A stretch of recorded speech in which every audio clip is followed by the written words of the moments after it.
convoca, digamos, este tema de sustentabilidad, ¿sí?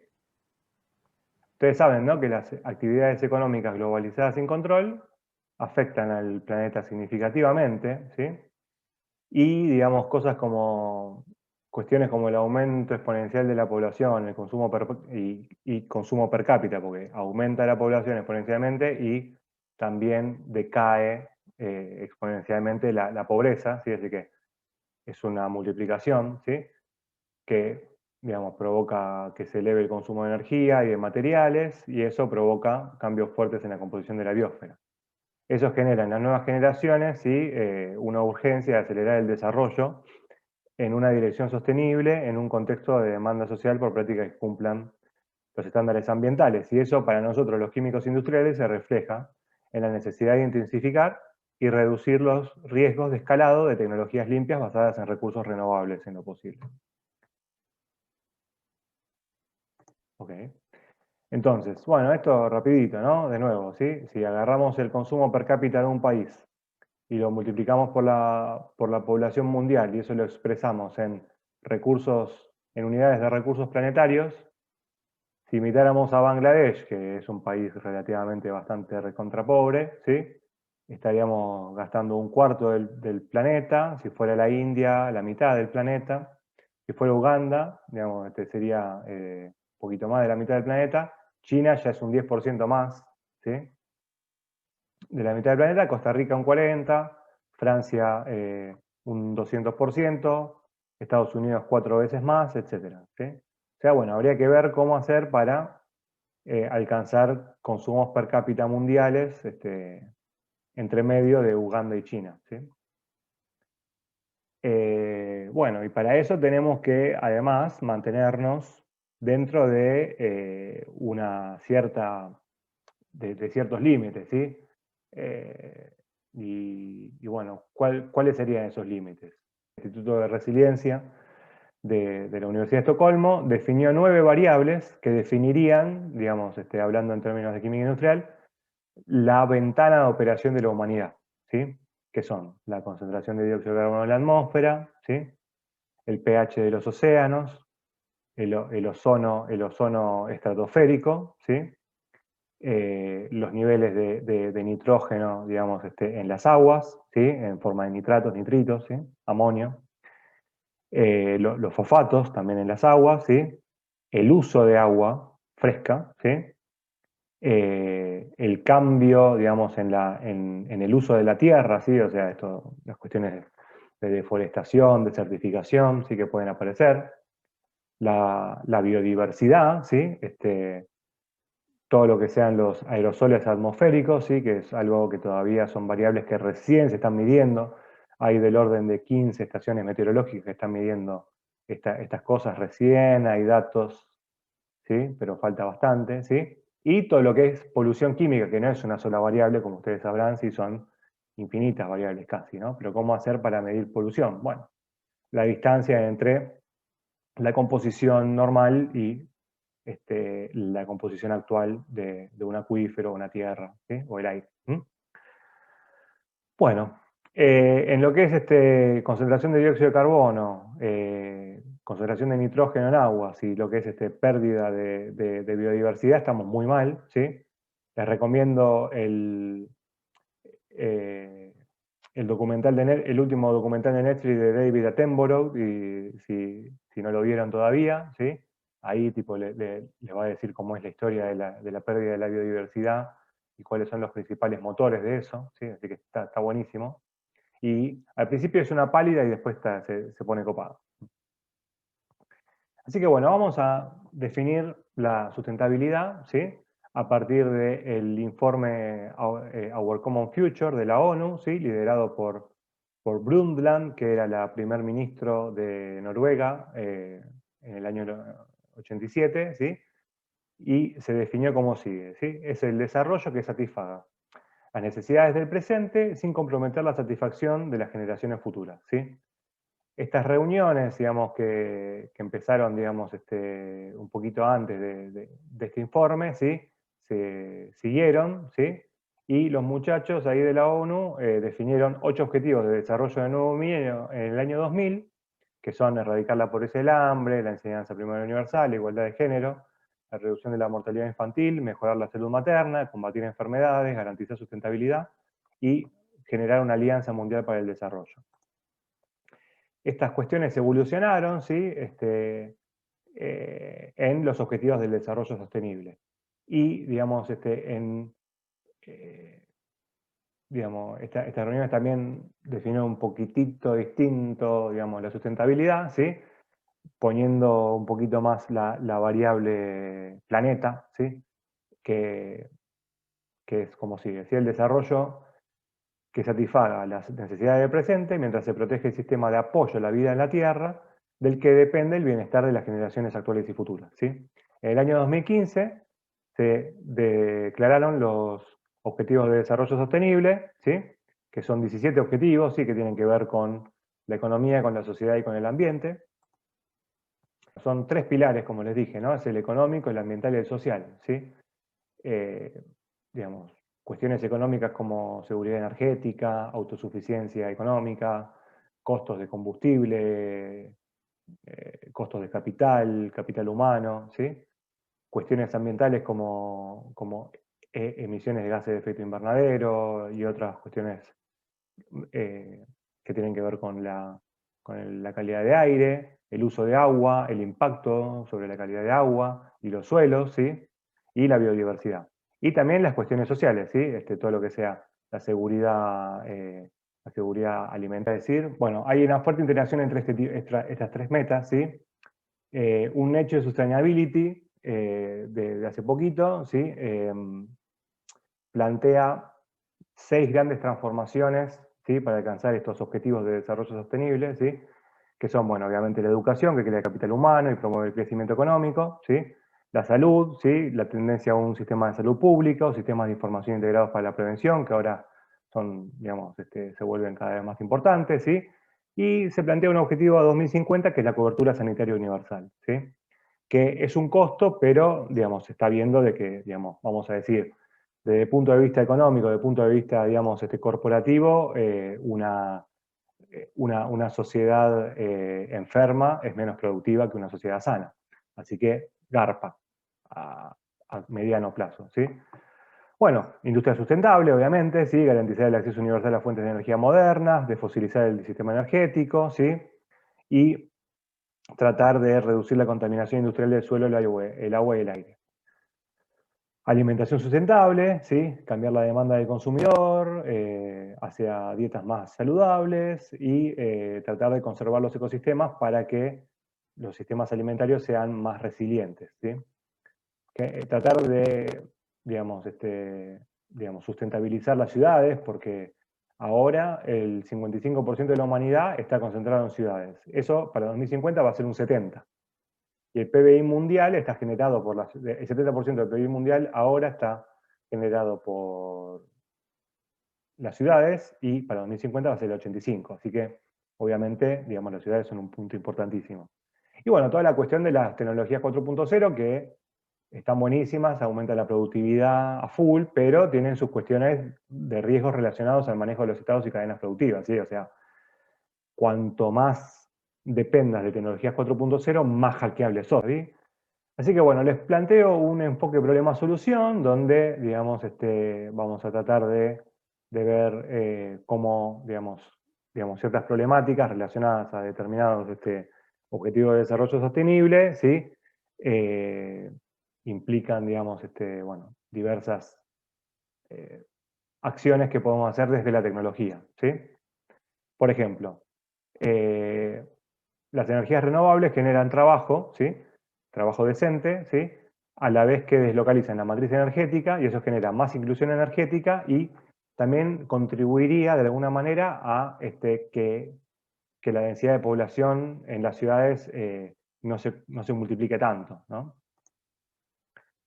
Digamos, vamos a decir que el sector energético renovable es, digamos, el que más creció en términos de empleo, ¿sí? Con un 100% de empleo de demanda laboral en 5 años, ¿sí? O sea, es importante, digamos, el impacto en términos sociales, ¿sí? Bueno, la otra vez estuve en un seminario sobre economía circular acá en Finlandia, ¿sí? Y bueno, les quería, digamos, compartir un pequeño resumen al respecto de esto, ¿sí? Eh, Básicamente, digamos, ellos también plantean cinco transformaciones importantes que están lupeadas, ¿sí? Están, digamos, concatenadas, ¿sí? Todo lo que es materiales más obtenibles, reciclaje, menor uso de materiales vírgenes, del desperdicio del valor, o sea, básicamente generar, digamos, ver la basura como recurso, ¿sí? Optimización logística, ¿sí? Química verde, que eso transforma muchísimo los modelos de negocio, ¿sí? Todo lo que es integración sectorial, planificación de parques industriales, economía de plataforma, economía colaborativa, ¿sí? Y eso obviamente, bueno, vamos a hablar bastante de simbiosis industrial ahora en las próximas transparencias, ¿sí?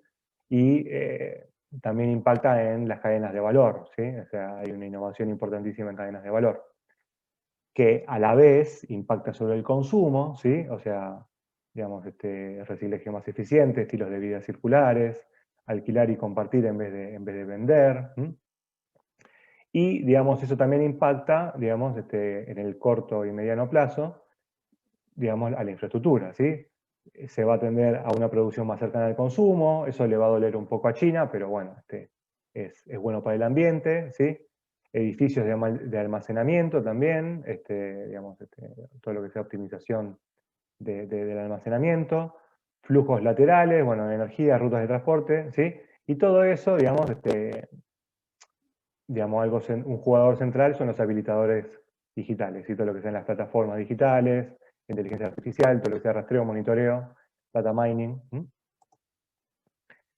Así que bueno, digamos, una alianza importante, digamos, o un concepto importante, digamos que nosotros igual ya estamos en eso, ¿sí? Tenemos cooperativas de recuperadores urbanos para revalorizar los residuos sólidos urbanos, ¿sí?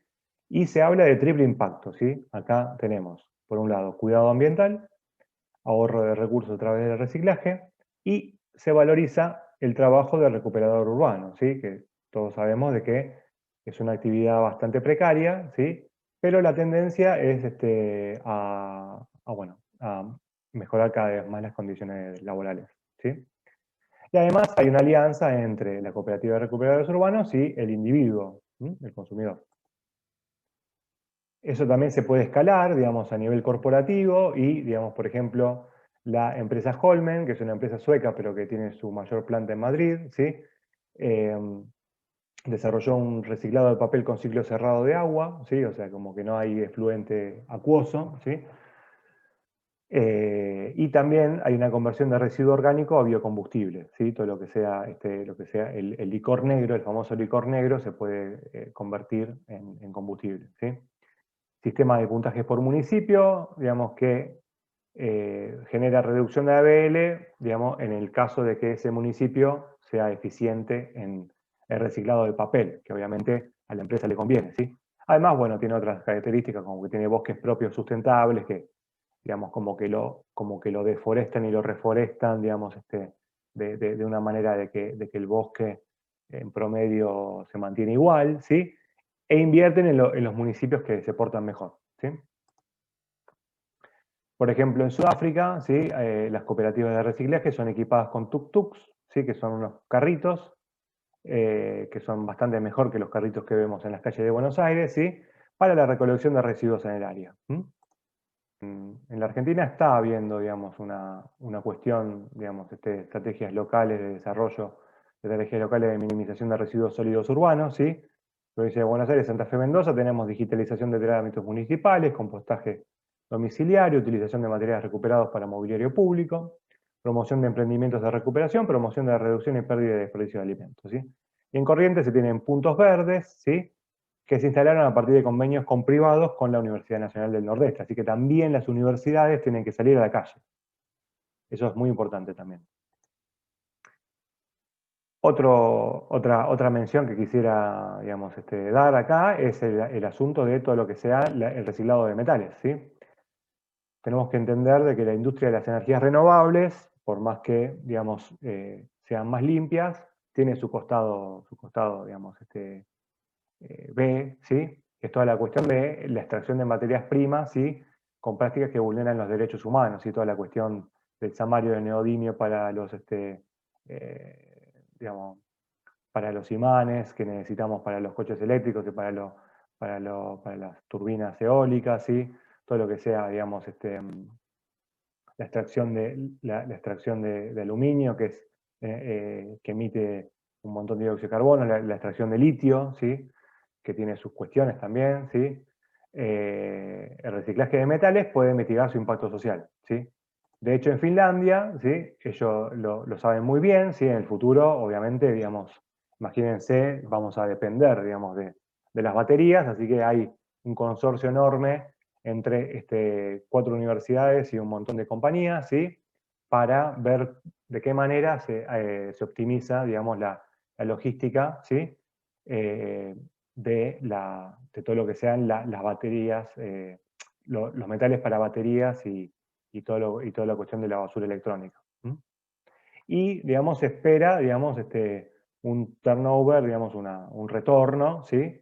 De, bueno, 2.800 millones de euros.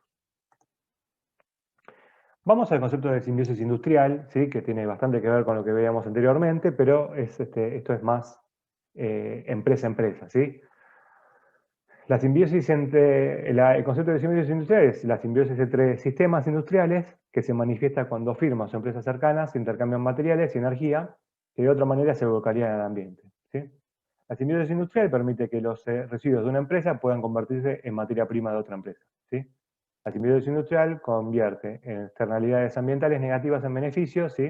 Una externalidad es un término, digamos, legal que es la consecuencia experimentada por terceros.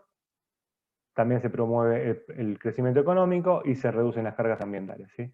Y, digamos, cada vez más se considera integrante de la política económica y ambiental de varios países, y es una cuestión de que es un problema abierto todavía para la mayoría de los países, pero bueno, se está, digamos, considerando como por lo menos en el marco de unos eh, acuerdos dentro de la Unión Europea que se llama Green New Deal, es central.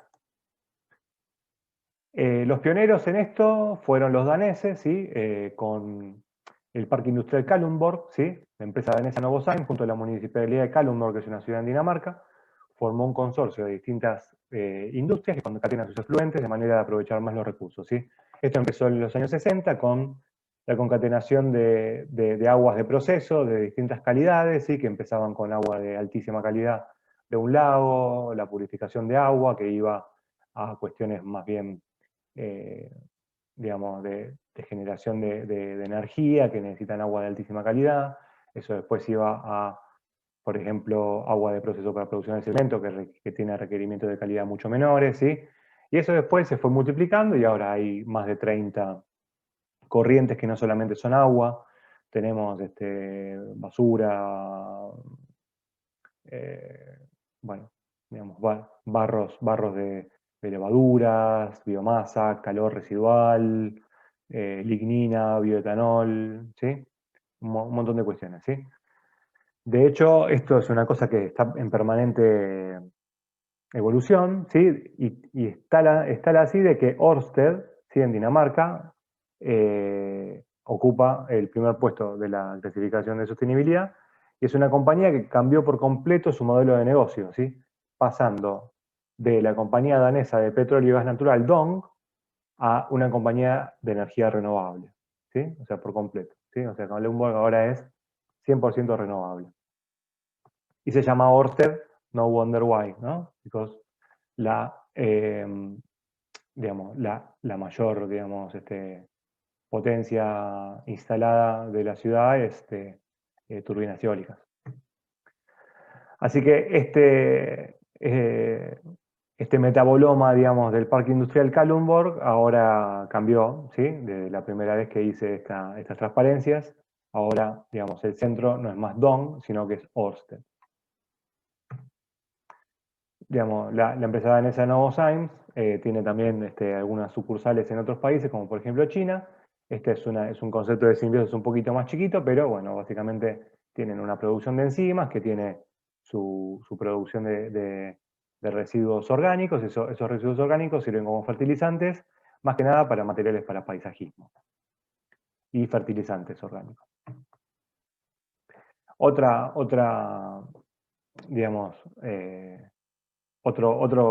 digamos, vamos a decir, que no se lo llama así, pero que es absolutamente una simbiosis industrial, es la ecointensificación de la agroindustria a través de la producción de biogás. O sea, uno tiene residuos orgánicos de la agroindustria que se pueden convertir en energía que a la vez permite, digamos, que las poblaciones remotas en el campo, ¿sí?, puedan ser autosuficientes en el uso de energía, ¿sí? Bueno, acá en Europa hay miles de plantas de biogás operativas de distintos tamaños, ¿sí? En Argentina tenemos unas 80 plantas de biogás, las cuales 11 están en operación comercial. Así que bueno, digamos, la idea acá es que las soluciones sustentables combinadas pueden resolver más de un problema a la vez. Por ejemplo, otro ejemplo es proteger la calidad de aire, implica un ahorro masivo de salud pública, ¿sí?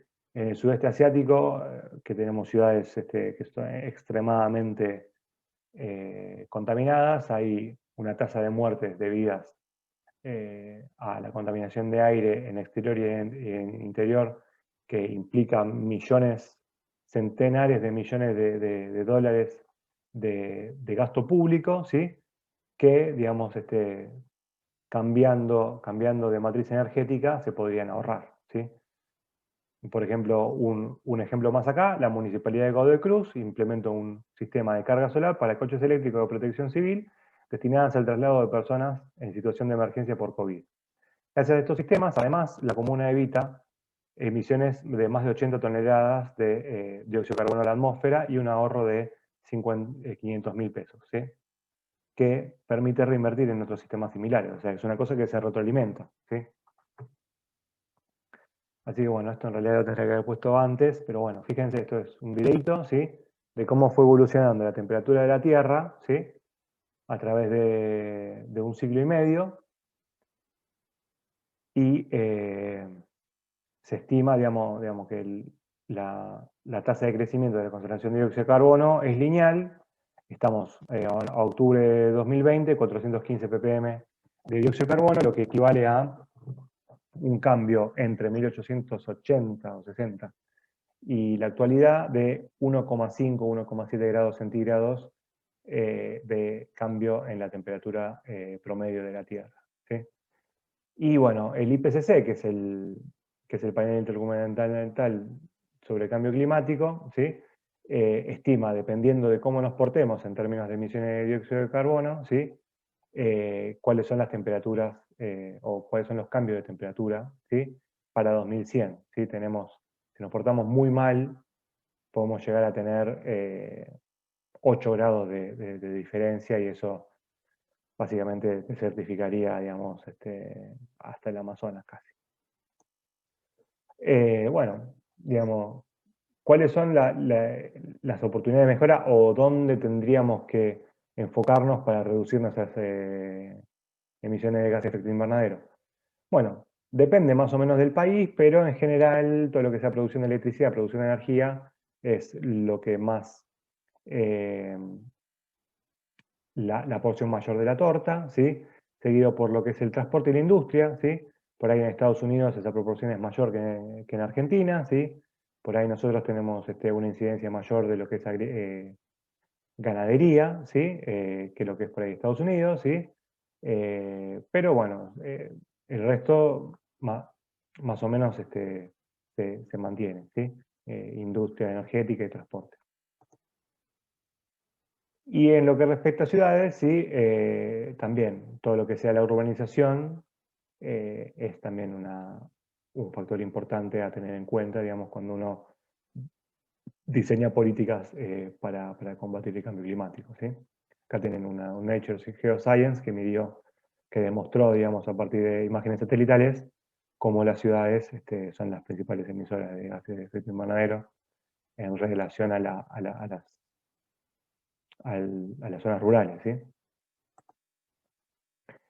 Por otro lado, digamos, si eso no los convence del todo, para cambiar a materias primas renovables, también les cuento de que tenemos un presupuesto límite de combustible fósil de 942 gigatoneladas de dióxido de carbono. O sea, tenemos enterradas 942 gigatoneladas de dióxido de carbono y listo. O sea, eso es lo último que podemos consumir de combustibles fósiles. Después de eso, te la regalo, ¿sí? Eso alcanza más o menos para 8 décadas a la tasa de consumo actual, obviamente. Digamos, si por ejemplo países como la India siguen con sus reformas sociales, se puede reducir a 6 décadas. Así que bueno, necesitamos una transición energética, ¿sí? Las opciones son extinguirnos o renovarnos, y con una cuestión adicional, tenemos que encontrar formas de producción de energía que no compitan con la producción de alimentos, que eso es lo que voy a mencionar ahora en breve, ¿sí? Bueno, tenemos las famosas energías renovables, la automotriz, la solar, la biomasa, la eólica, la fusión nuclear, que también se las trae, ¿sí? Otra excusa para usar energías renovables es que la generación centralizada disipa un 40 o 50% de energía en solo en distribución, así que pasarnos a energías renovables deslocalizadas no solamente ganamos en resiliencia de la matriz energética, sino también en eficiencia. Los costos también de generación de energía solar fotovoltaica, por ejemplo, ¿sí? Que son las que lideran, digamos, el asunto de la generación de energía renovable en términos de eficiencia energética y económica, ¿sí? Implican que ahora, ¿sí? Bueno, digamos, en 2017 fue el año de la grid parity con respecto a la producción de energía fósil, ¿sí? Y ahora, digamos, es la campeona mundial, ¿sí? Es la energía más barata para producir, ¿sí? Por otro lado, ¿sí? El carbón, ¿sí? Se le está diciendo bye bye, inclusive en países carbonizados como China y la India, ¿sí? O sea que entre, digamos, esta media década que se nos viene va a ser el punto de inflexión de la competitividad del carbón como combustible, ¿sí? Hasta ahora todavía el carbón garpa, pero no por mucho tiempo más. Tal es así, y por otro lado, digamos, no solamente digamos, el carbón por los bonos de carbono y por todas estas cuestiones climáticas, sino que también, digamos, sus competidores renovables están reduciendo muchísimo, ¿sí? Sus costos. Fíjense, digamos, el costo de energía solar fotovoltaica como cayó. ¿Sí? Estamos hablando de un 80% de caída acá, ¿sí? Lo mismo con la concentrada, ¿sí? Estamos hablando de un 50% de caída. Y bueno, todo lo que sea la eólica también. Y un poquito más, por ahí la biomasa está relegada, pero está avanzando, ¿sí? Ahí se necesita mucha química industrial. Y es poco probable de que la vacuna del COVID salga al rescate del mercado mundial del petróleo, ¿sí? Y eso, digamos, es un golpe bastante importante para los países de la OPEP, así que vamos a ver qué dicen el 1 de diciembre en su reunión, ¿sí? Hay un reporte, digamos que, bueno, después yo les paso el PDF con todos los links, ¿sí? Hay un reporte de la International Energy Agency que dice que, bueno, digamos, la caída de la competitividad del petróleo va a ser sostenida inclusive después de la vacuna, cuando todos salgan de nuevo de joda con sus coches. ¿Qué políticas hay para apoyar tecnologías energéticas de bajas emisiones? Y esto es un recuadro que estaría bueno implementar en la Argentina, ¿sí? Dependiendo del tipo de tecnología, ¿sí? Se va a estar en un estadio eh, de desarrollo embrionario, que quizás tenga sus primeras pequeñas demostraciones en las ferias, ¿sí? En las ferias, en las conferencias, ¿sí? En ese caso se necesita un desarrollo y planificación de infraestructura, una financiación, obviamente, de investigación y desarrollo, y apoyos de costo de capital para prototipos de gran escala, ¿sí? Son inversiones de riesgo, pero bueno, o sea, hay que tener en cuenta de que esos riesgos, en muchos casos, está bueno abordarlos, ¿sí? Cuando ya se empiezan a tener los primeros pequeños pasos en el mercado, ¿sí? Cuando ya hay ciertos nichos que se pueden llenar, ¿sí? Ahí hay que hacer incentivos estables específicos de cada tecnología, como subsidios, créditos fiscales y garantía de préstamos blandos, ¿sí? Cuando ya, digamos, la cuestión, digamos, importante es adquirir competitividad, ¿sí? Ahí ya, digamos, los préstamos no son tan blandos, ¿sí? Pero hay fondos fiduciarios de inversión atados a bonos de carbono, por ejemplo, ¿sí? Todo lo que es el mercado de bonos de carbono, para el año 2022 se va a establecer, digamos, se va a, sí, a establecer. Cuando ya es una tecnología madura, ¿sí? Tenemos que sortear barreras de mercado, ya tenemos que empezar a hablar de legislación, código de construcción, estándares de eficiencia y campañas de información. Bueno, en países del primer mundo ya es un hecho de que el cambio, digamos, ya hay un desacoplamiento entre gases de efecto invernadero y Producto Bruto Interno, ¿sí? Digamos, la mayoría de los países han caído en sus emisiones de gases de efecto invernadero y, por otro lado, aumentaron su Producto Bruto Interno. Por otro lado, ¿sí? El panel intergubernamental sobre el cambio climático habla de, digamos, las tendencias en inversión en energía que ellos plantean en sus informes, ¿sí? Son más que nada en eficiencia energética, ¿sí? Eso es lo más importante, el campeón de las inversiones, ¿sí? Las energías renovables siguen y alguna que otra generación de energía termoeléctrica con captura de dióxido de carbono. En lo que sí se va a desinvertir en lo que es en generación energética termoeléctrica sin captura de dióxido de carbono.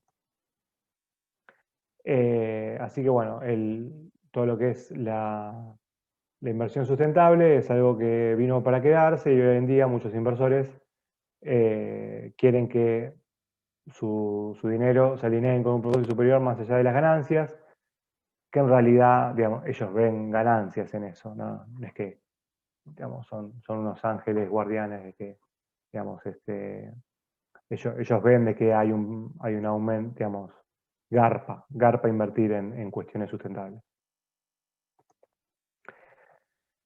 Por ejemplo, digamos, todo este golpe del COVID de disminución de demanda energética, ¿sí? Golpeó a todas las energías, salvo las renovables, ¿sí? O sea, la única demanda energética que aumentó en 2020 en relación con 2019 fueron las renovables. Todas las demás cayeron un montón. Así que eso es un mensaje fuerte, digamos, del destino, por así decirlo, ¿sí? Bueno, en Argentina, ¿qué tenemos? Bueno, nosotros, digamos, firmamos el protocolo de Kioto, que ahora ya está viejo, ahora tenemos el Acuerdo de París, ¿sí? En 2001, ¿sí? Eso generó, digamos, la ley 26.190, que es el Interés Nacional sobre Energías Renovables, firmada en 2006, ¿sí? La última modificación de esta ley fija como objetivo una matriz energética del 8% de energía renovable para el año 2017, que no llegamos para eso, pero bueno, todavía tenemos tiempo para un 20% del año 2025. Vamos a ver qué se puede hacer, ¿sí? Y por otro lado, la ley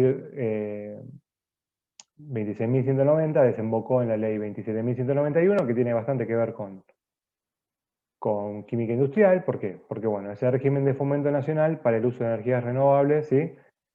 Destinada a la producción de energía eléctrica, donde los grandes productores de energías renovables podrán entrar en lo que es un régimen de amortización acelerada, ¿sí? ¿Qué significa eso? Bueno, declarar una amortización del doble, ¿sí? En vez de ser a 30 años, se habla de un periodo, digamos, de vida útil de 15 años.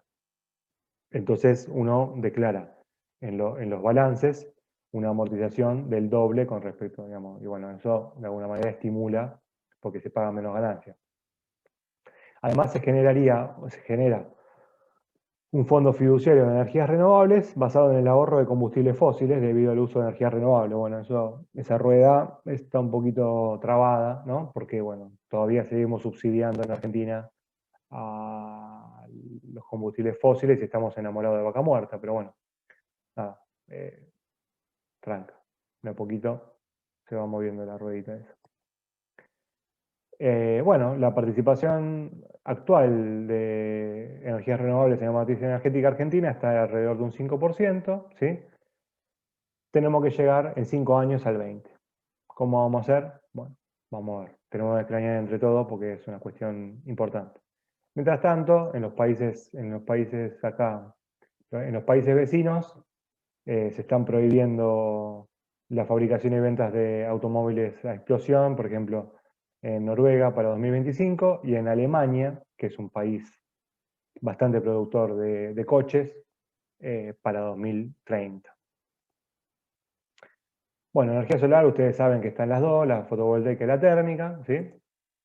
Los materiales para energía solar fotovoltaica son varios, obviamente, digamos, en complemento flasheamos con varios, pero, digamos, el mercado comercial está casi en su totalidad dominado por el silicio, ¿sí? Por el silicio elemental, ¿sí?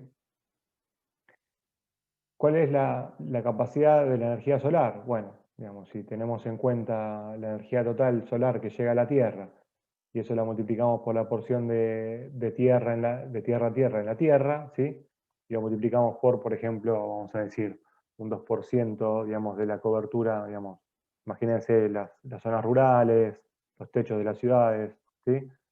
Imaginemos un 2% de cobertura de la Tierra con paneles solares y un 12% de eficiencia de los paneles solares de un 12%, llegamos a un 67% de terawatts. Se habla de un 30 terawatt de demanda proyectada de energía completa, ¿sí? Para 2050 estamos en 23. Así que, digamos, obviamente, digamos, la energía solar fotovoltaica va a ser la dominante ahora y de acá a 2050, ¿no? Obviamente tiene sus pros y sus contras, ¿no? Digamos, ¿cómo hacemos para almacenar energía solar? ¿Sí? ¿Cómo hacemos para tener energía solar de noche? ¿Cómo hacemos para tener energía solar en el crudo invierno de Finlandia? Bueno, tenemos que recurrir a baterías, ¿sí? Las baterías de litio, ¿sí? Que ya las conocemos muy bien, ¿sí? Todo lo que sea litio polímero, ¿sí? Digamos, son ligeras y tienen bastante capacidad, pero tienen ciertos problemitas a la hora de lo que es el consumo de potencia. Por ejemplo, una heladera, por ejemplo, un aire acondicionado, ¿sí? Cuestiones así, digamos, es muy difícil que una batería de estado sólido pueda llegar a ser competitiva, digamos, realmente, ¿sí? Por suerte están las alternativas de sal fundida, ¿sí? En particular, un spin-off que me encantó desde el primer momento, ¿sí? Que es el de magnesio, calcio, antimonio, ¿sí? Que explotó. Digamos, es un desarrollo espectacular, ¿sí? Es un spin-off del MIT que ahora les voy a describir un poquitito, ¿sí? Obviamente el litio va a seguir teniendo su mercado en lo que es los coches eléctricos, todo lo que sea la electrónica, ¿sí? O sea, no es que se va a morir el litio, ¿sí? Pero la electrónica de potencia es un nicho, yo diría que va a ser cooptado por este tipo de tecnología, ¿sí? Y es un game changer total. ¿Por qué? Primero que todo es alta potencia y es escalable, ¿sí? O sea, uno puede agarrar esto y escalarlo a un edificio entero, escalarlo a un vecindario entero, ¿sí? Y la verdad que es bastante barato, usa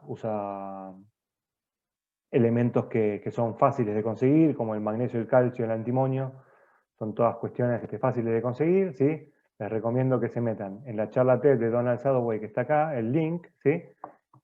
En su profile, ¿sí? O sea, Donald Sadoway es el profesor de química de química de materiales del MIT, para que se dé una idea, ¿sí? Y tiene su propio canal de YouTube financiado por Bill Gates, o sea, como que le hizo, digamos, Bill Gates le hizo le hizo toda la cuestión de imagen, ¿sí? Y bueno, el spin-off del MIT se llama Ambry, que pueden ver la tecnología acá, ¿sí? Por otro lado, otra manera de almacenar energía solar, ¿sí? Es la biomasa, ¿sí? Podemos considerar la biomasa como acumulación de energía solar acoplada a la captura de dióxido de carbono, ¿sí? Pero ojo, ¿sí? Abastecer la matriz energética con biomasa sin competir con la producción de alimentos, ni erosionar los suelos, ni deforestar, ¿sí? Implica concatenar el ciclo de carbono con la producción de energía de una manera, digamos, tipo balance de biomasa, así como el famoso balance de masa que hacen en industrial, hay que hacerlo de manera correcta, ¿sí? No todos los ecosistemas son robustos, ¿sí?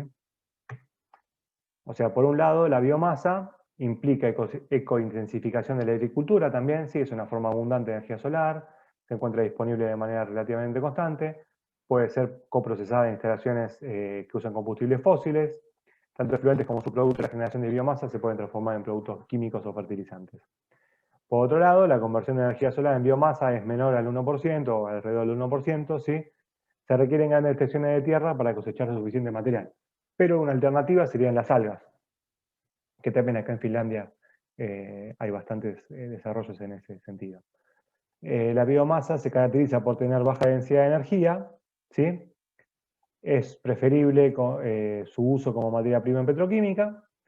Si bien se dice que la biomasa es renovable, se requiere energía para producir pesticidas, o sea, como que hay mucha gente como que dice, bueno, crecer biomasa es un carbon sink, o sea, es carbono negativo. Bueno, vos tenés que ir a buscar esa biomasa, la tenés que llevar a la biorefinería, digamos, hay que trabajar ahí en el asunto de la logística, ¿sí? Para minimizar esas emisiones, ¿sí? Bueno, esto ya lo dije. Una que me gusta mucho y que se perfila como el reemplazo a la nafta es el bioetanol, ¿sí? Que generalmente se genera a partir del metabolismo de Saccharomyces cerevisiae y Pichia pastoris, entre otras levaduras, para transformar exosas en etanol. El bioetanol de primera generación es el bioetanol normal de caña de azúcar o digamos, cosas parecidas, ¿sí? Jarabe de maíz de alta fructosa, ¿sí? Que requiere una molienda y extracción de caña de azúcar o similares, ¿sí? Purificación, evaporación, esterilización y fermentación, ¿sí? Con el sobrante de levaduras, que no se usa para reinocular, se puede preparar fertilizantes o alimentos balanceados para ganadería, ¿sí? Pero es polémico, ¿sí? Y antiético. ¿Por qué? Porque estamos usando material comestible para producir combustible, ¿sí? Entonces, digamos, se compite con la producción de alimentos. ¿Cuál es la alternativa? Bueno, el bioetanol de la segunda generación, que usa como materia prima materiales ribocelulósicos, tales como la cáscara de granos, pero procesada con celulasas para obtener azúcares biodisponibles, ¿sí? Que bueno, tiene sus etapas, que son parecidas a la del bioetanol de primera generación, ¿sí? Y el objetivo es producir exosas fermentables. Bueno, acá hace falta mucha química industrial porque, digamos, lamentablemente las proyecciones de los libros del 2008, 2006, que eran bastante optimistas en relación a lo que es el desarrollo de bioetanol de segunda generación, decía que para 2020 va a haber como un 20-30% de producción de bioetanol a partir de segunda generación, pero estamos por debajo del 2%. Así que acá la sopa hace falta mucha, pero mucha química industrial. Los biocombustibles son, digamos, bioetanol, que es el que más me gusta. Metanol no me gusta nada porque me hace mal a los ojos. Metano ya lo hablamos. Bueno, pero otros son biodiesel, biooil, ¿sí? Butanol, aceites vegetales y algales. Bueno, ahora vamos a pasar un poquito a lo que es química verde, ¿sí? Que es un cambio de paradigma, ¿sí? La receta productiva del pasado, ¿sí? Es usar materias primas de cualquier índole, disolver en cualquier solvente, agregar reactivos y auxiliares a gusto, formar productos intermediarios, repetir de 2 a 4 varias veces, ¿sí? Hasta obtener el producto deseado, descartar, digamos, materia prima usada y residuos, generalmente de noche para que la gente no se dé cuenta, reciclar solventes si es viable económicamente, transportar el producto a todo el mundo que quiera comprarlo, ¿sí? Liberar el producto en cualquier ecosistema sin la debida evaluación de los efectos a largo plazo. Digamos, la alternativa, digamos, productiva, ¿sí? Propuesta por la química verde es producir a partir de energías renovables, diseñar productos de mínimo impacto ambiental, reemplazo de reactivos por catalizadores de larga vía útil, uso de solventes benignos y totalmente reciclables, usar la mínima cantidad de pasos de un proceso productivo, en lo posible producir en función de la demanda en tiempo real. Bueno, los principios de química verde se pueden leer en cualquier lado, ¿sí? En la Wikipedia están. Acá tenemos, les recomiendo estos dos libros que son los popes, los grosos de la química verde, ¿sí? Bueno, un concepto que quería introducirles es el factor E, que es el impacto ambiental, ¿sí? Que es la masa de residuo por masa de producto, ¿sí? Para reacciones químicas, ¿sí? Y en esto, obviamente, las reacciones de sustitución y eliminación tienen un factor environmental, factor E, factor environmental, con respecto a lo que son las adiciones y los reordenamientos, ¿sí? Y bueno, estos factores ambientales se pueden, digamos, multiplicar por factores específicos de impacto ambiental, si no viene al caso. Hay un montón de cosas acá que si quieren profundizar pueden cursar protección ambiental, salud y seguridad ocupacional, ¿sí? Que la damos los primeros cuatrimestres, ¿sí? Y es dictada por mí el doctor Cavator. Tenemos, por ejemplo, dos maneras de hacer lo mismo, ¿sí? Acá tenemos un alcohol que da acetona, digamos, por la vía del cromo, que es la que aprendemos en orgánica, y por ahí una vía catalítica, digamos, con oxígeno, y pasamos de una eficiencia atómica de 0,42 a 0,47, solamente por un cambio de ruta de síntesis. De todas maneras, obviamente, desde el punto de vista industrial, la ruta de síntesis es un factor, digamos, tenemos después toda la parafernalia, ¿sí? Hay que pensar en toda la parafernalia, no solamente la ruta de síntesis, digamos, en general la química industrial es síntesis, pero también tiene mucho que ver, digamos, y en la mayoría de los casos es mucho más importante todo lo que sean los pasos de separación y de purificación, ¿sí? Y entonces, digamos, por ahí un indicador de limpieza de un proceso que me gusta más es el de la intensidad de uso de materias primas, que es masa de producto final dividido en masa de materias primas iniciales. Acá entran los solventes, entran los auxiliares, ¿sí? Obviamente los catalizadores, ¿sí? Obviamente todo lo que sean los reactivos estequiométricos tiene una intensidad de uso de materias primas menor, o sea, queremos, ¿sí? que el uso de materias primas sea lo más intensivo posible. Así que digamos, migrar hacia catalizadores es una masa, y eso hay un montón de laburo en lo que es química, ¿sí? Bueno, acá hay un ejemplo también de unas oportunidades de mejora, ¿sí? De un catalizador que se puede inmovilizar para poder usar muchas veces, y también, bueno, ¿no? Eso, saltémoslo, pero digamos, si quieren, bueno, pueden cursar química sustentable de química orgánica, o pueden cursar mi materia. Diseñar procesos de productos de impacto ambiental, por ejemplo, cambiar detergentes comunes a detergentes biodegradables, o uso de enzimas, control de plagas de biodegradables, biocidas de segunda generación que son biodegradables, que también son buenos para el negocio, porque si son biodegradables lo tenés que poner más seguido, y bueno, eso evidentemente aumenta las ventas, ¿no? Disminuir el uso de auxiliares, evitar el uso de solventes y reemplazarlo por otros benignos. Hay solventes que ya están prohibidos, que no se pueden usar digamos, como por ejemplo el benceno, no se puede usar para nada, ¿no? Y también está la alternativa de uso de fluidos supercríticos, por ejemplo, se usa mucho para la extracción de esencias y principios activos en la farma y nutracéutica. El ejemplo clásico es el descafeinado de café, ¿sí? Pero, digamos, tenemos también vitamina E, palmitato de vitamina A, que lo usamos mucho en las cremas para la piel, ¿sí? Y es totalmente escalable, y el solvente es totalmente reciclable. Otra oportunidad de mejora y una oportunidad muy buena para los químicos es toda la cuestión de también migrar separaciones químicas que involucren destilaciones, migrar al uso de membranas selectivas, ¿sí? Desarrollar alternativas que no usen calor, o sea, pasarnos de usar calor a usar presión, puede hacer que estas separaciones sean 10 veces más eficientes, y se habla de que el 80% de las separaciones de la industria química se pueden migrar a este tipo de tecnologías. Materias primas renovables, hablamos un poquito de eso, ¿no? O sea, digamos, ¿cuál es el desafío acá? Bueno, pasar de la economía business as usual, donde se usan petróleo y gas básicamente, ¿sí? Y digamos, se pasan a commodities, pseudo commodities, ¿sí? Intermediarios, a todo lo que ya sabemos, ¿sí? Textiles, comida, transporte, housing, recreation, communication, ¿sí? Es tratar de hacer lo mismo, o sea, como que los productos finales o, digamos, los usos finales, satisfacer los mismos clientes, pero partiendo de materias primas renovables, ¿sí? Y obviamente, digamos, si vamos para atrás, cambia todo, ¿sí? Cambian los commodities, los supercommodities, las materias primas, cambia todo, ¿sí? ¿Cómo hacemos para poder, digamos, bueno, cómo hacemos para hacerlo, ¿no? Bueno, a través del concepto de biorefinerías, que es como las refinerías, pero bio, o sea, basado en materias primas renovables, o sea, biomasa, ¿sí?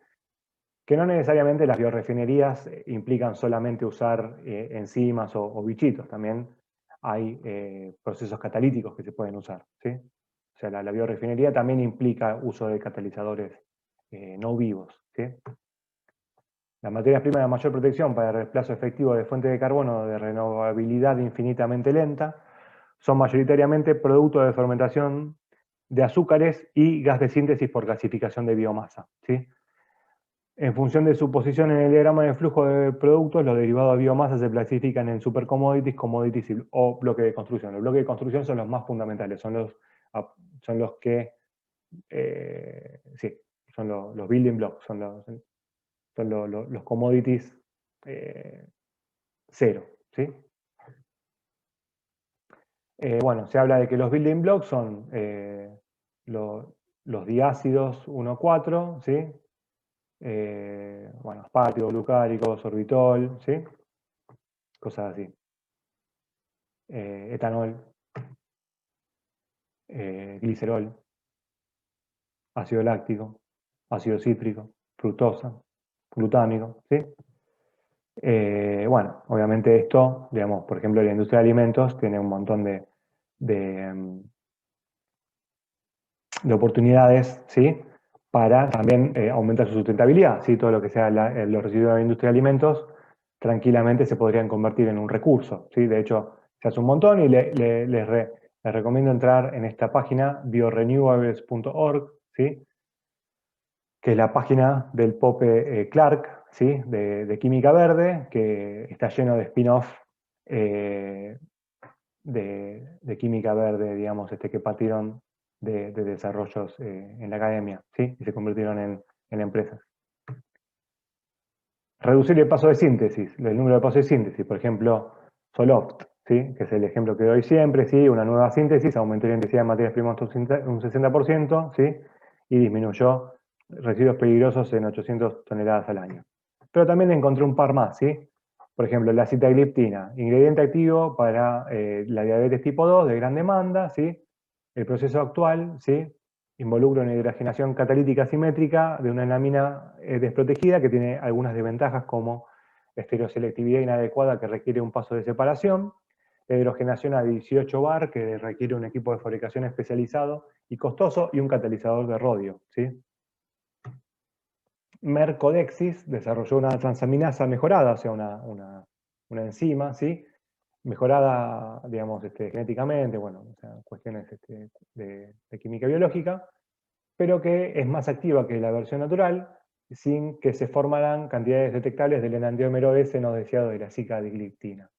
El proceso enzimático simplificado elimina la hidrogenación a alta presión, todos los metales, rodio y hierro, y el desarrollador paso de purificación quiral. Otros beneficios, bueno, incluyen una mejora del 56% de productividad, aumento de rendimiento del 12%, una reducción del 19% de la generación de desechos. Fíjense, pasamos de 1, 2, 3, 4, 5, 6, 7, 8, 9 pasos a 1, 2, 3 pasos. Y además el building block número 1 es obtenible a partir de biocommodities. Así que bueno, obviamente las enzimas se las traen, ¿no? O sea, todo lo que vieron en QE sirve para la industria a full. ¿sí? Las ligasas, las isomerasas, las oxidorreductasas, transferasas sirven para la producción de biodiesel, obviamente, bueno, el típico jarabe de maíz de alta fructosa, deslactosado de productos lácteos, ablandado de carnes, curtido de cuero, ¿sí? Blanqueo de jeans, ¿sí? Se reemplaza el proceso bleach por un lavado con enzima de la casa, ¿sí?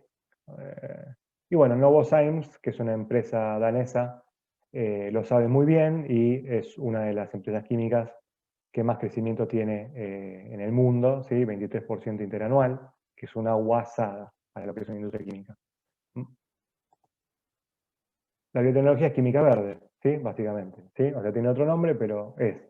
¿Por qué? Porque usa temperaturas moderadas, o sea, es eficiente en el uso de energía. O sea, en la industria, bajar la temperatura 4 grados, 1 grado, es un montón de ahorro energético. Y estamos bajando 60 grados, 50 grados. Temperaturas moderadas, alta especificidad, ¿sí? Menos paso de síntesis, materias primas renovables y revalorización de residuos biológicos. Bueno, los productos que más se producen a través de bioprocesos son la glucosa y el etanol, seguido por el almidón, glutamato, ácido cítrico, jarabe de maíz de alta fructosa y bueno, después otras cositas. Respuesta just in time es digamos, producir en función de la demanda. Bueno, por ejemplo, la impresión 3D acá se pone la 10, ¿sí? Digamos, poder producir sin tener que hacer un shipping, digamos, es espectacular. O sea, poder agarrar y decirle a un tipo, bueno, haceme esto, y en vez de agarrar y tener que, digamos, enviar las cosas de China y esperar, digamos, si uno puede sistematizar las producciones de manera de que eso se pueda producir en cualquier lado, es game changer.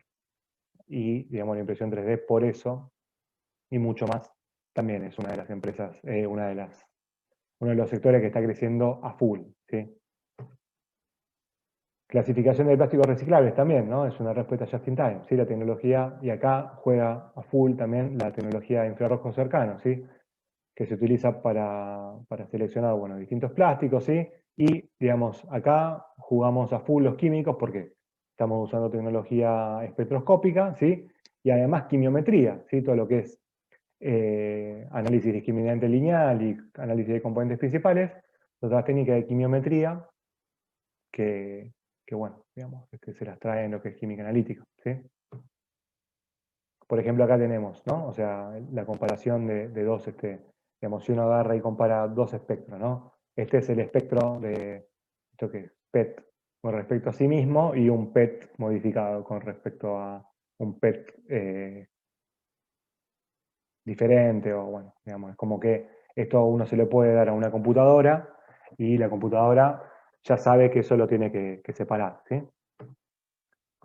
PLA contra PLA modificado, por ahí no sé, si uno tiene no sé, estos indiotácticos, atácticos y todas esas cosas, ¿sí? Se pueden también detectar espectroscópicamente y con una buena inteligencia artificial también se puede, bueno, separar, ¿no? Bueno, y por último, la prevención de accidentes, ¿no? O sea, tenemos que pasar de la remediación a la prevención, ¿sí? La remediación es un costo a posteriori que muchas veces no se paga justamente, ¿no? O es impagable. Y pasar a la prevención, evitar pasivos ambientales, que es un costo a priori, pero es una inversión a largo plazo, ¿sí? Les dejo la Constitución Nacional, ¿sí? Todos los habitantes gozan de un derecho a un ambiente sano, el artículo 41. Las autoridades proveerán la protección de ese derecho. Corresponde a la nación dictar las normas que contengan los presupuestos mínimos de protección, ¿sí? El artículo 41 desemboca en la Ley General del Ambiente, que es un bien jurídicamente protegido, ¿sí? Y bueno, les dejo un par de frasecitas así copadas para que se vayan a, bueno, para que se vayan a cenar y yo me vaya a dormir, así, inspirado, ¿sí? Nunca se cambian las cosas luchando contra la realidad existente. Para cambiar algo hay que construir un nuevo modelo que haga obsoleto el modelo existente, ¿sí? una nueva verdad científica, eso lo dijo Buckminster Fuller, arquitecto, ¿sí? Que, bueno, también sus ideas de diseño inspiraron el nombre del Buckminster Fullereno, ¿sí? Max Planck, ¿qué decía con sus ideas revolucionarias en ciencia? Una nueva verdad científica no triunfa al convencer a sus oponentes de hacerlos ver la luz, sino porque sus oponentes eventualmente mueren y una nueva generación crece y está familiarizada con eso. Estamos en la bisagra de esto, ¿sí? O sea, estamos generando nuevos modelos que hacen obsoletos los nuevos modelos existentes y por otro lado, las nuevas generaciones están convencidas de que esos son los modelos a seguir, ¿sí? Y enfoquémonos en la ciudad, en la señal sobre ruido, ¿sí? No perdamos el tiempo con cosas que realmente no mejoran las cosas. Y esto es importante también, porque hay mucho canto de sirena, ¿sí? Tenemos que ser muy críticos cuando se habla de tecnología sustentable, ¿sí? Sustentabilidad es economía, impacto social e impacto ambiental, las tres cosas. Y tiene que ser escalable, o sea, la química industrial acá juega a full, ¿sí? O sea, es la 5, se pone la camiseta número 5, ¿sí? O sea, tenemos que ser muy críticos de lo que es escalable y lo que no. Si uno viene y salta con que, no sé, el rodio con tungsteno, no sé, el catalizador ese cambia un 5% una reacción, está buenísimo, pero cuando uno lo escala es recontra mil carísimo y por ahí un catalizador de hierro, no sé, es un poquito menos eficiente, pero uno puede, desde la ingeniería, arreglárselas igual, ¿sí? Con estas cosas que ustedes ya vieron, de la recirculación, bueno, hay muchas estrategias en la ingeniería que nos permiten independizarnos de el reactivo de punta o el catalizador de punta, ¿sí? Así que hay que ser muy, muy críticos. Ahora sí, los libero. Grazie mille, tack så mycket, kiitos, gracias. Cualquier cosita me mandan un mail.